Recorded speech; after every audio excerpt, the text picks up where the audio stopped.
और इस वक्त की बड़ी खबर आ रही है नागपुर से, जहां पर बांग्लादेश की फ्लाइट को देखकर हड़कंप मच गया है।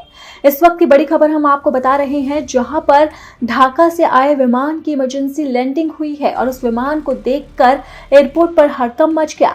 दरअसल बांग्लादेश में विद्रोह के बाद पूर्व प्रधानमंत्री शेख हसीना ने दिल्ली में पनाह ले रखी है।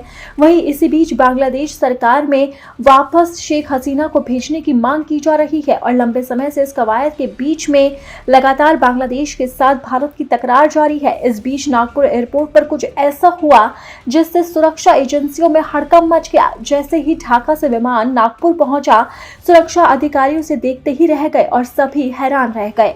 दरअसल ढाका से दुबई जाने वाली विमान बांग्लादेश एयरलाइन की फ्लाइट की नागपुर एयरपोर्ट पर इमरजेंसी लैंडिंग कराई गई है। फ्लाइट में 396 यात्री सवार थे और 12 क्रू मेंबर भी सवार थे। नागपुर एयरपोर्ट के एक वरिष्ठ अधिकारी ने बताया है कि तकनीकी समस्या की वजह से आधी रात को फ्लाइट का मार्ग बदल दिया गया और इमरजेंसी लैंडिंग कराई गई। एक अन्य अधिकारी ने बताया है कि फ्लाइट में 396 यात्री सवार थे और इसी के साथ ही उसके अंदर क्रू मेंबर भी सवार थे। उन्होंने बताया कि यात्रियों को बाद में कंपनी की दूसरी फ्लाइट से ले जाया गया है, लेकिन जैसे ही बांग्लादेश का एक एयरलाइन नागपुर पहुंचा, वैसे ही सुरक्षा अधिकारियों में हड़कंप मच गया, क्योंकि शेख हसीना इस वक्त दिल्ली में मौजूद है और वो बांग्लादेश की पूर्व प्रधानमंत्री है और लगातार जो बांग्लादेश की मौजूदा सरकार है उनकी तरफ से शेख हसीना को वापस भेजने की मांग की जा रही है और इसे लेकर ही भारत सरकार के साथ उनकी तकरार देखी जा रही है।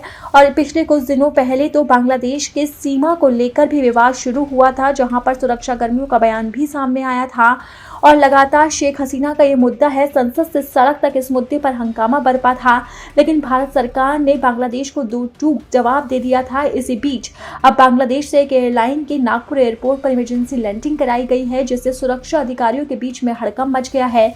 आपको बता दें कि जब से शेख हसीना ने भारत में पनाह ली है, तब से बांग्लादेश के साथ भारत के रिश्तों में खटास आई है और इसी के बीच में बांग्लादेश से खबर आई थी कि वहां पर हिंदुओं पर अत्याचार किया जा रहा है। इसे लेकर भारत में भी काफी ज्यादा रोष देखा गया था।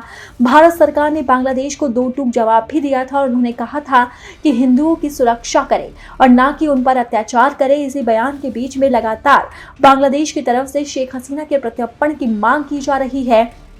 यहाँ तक कि यूनुस सरकार साफ तौर पर कह चुकी है कि शेख हसीना को वापस बांग्लादेश भेजना चाहिए, लेकिन भारत सरकार इससे इनकार कर रही है।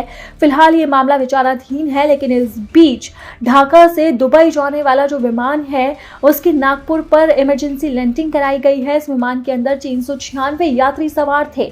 बताया जा रहा है कि तकनीकी खामी की वजह से इस विमान की इमरजेंसी लैंडिंग कराई गई, लेकिन जैसे ही ये विमान एयरपोर्ट पर पहुंचा, लोग उसे देखते ही रह गए और सुरक्षा कर्मियों के बीच में भी हड़कंप मच गया।